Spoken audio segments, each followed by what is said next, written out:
వరలక్ష్మీ వ్రత కల్పం పాటించేటప్పుడు చారుమతి ఏ విధంగా పూజ చెయ్యాలి అనేటటువంటి విషయాన్ని ఆమె యొక్క గుణముల చేత ప్రీతి పొందినటువంటి వరలక్ష్మీదేవి ఎక్కడైతే ఆ కలశ స్థాపన చెయ్యాలని భావన చేశారో ఆ కలశ స్థాపన చేసేటటువంటి ప్రదేశాన్ని గోమయంతో శుద్ధి చేస్తారు.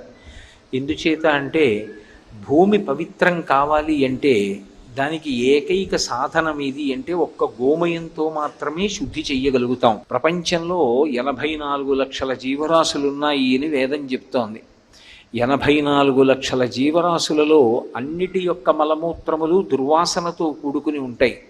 కానీ ఒక్క గోవు యొక్క మలం మాత్రం ఎప్పుడు సువాసనతో కూడుకుని ఉంటుంది. పైగా మనకి ఏదైనా మహోత్కృష్టమైనటువంటి కార్యం చేసేటప్పుడు మనం పంచగవ్య ప్రాసనము అని చేస్తాం. పంచగవ్య ప్రాస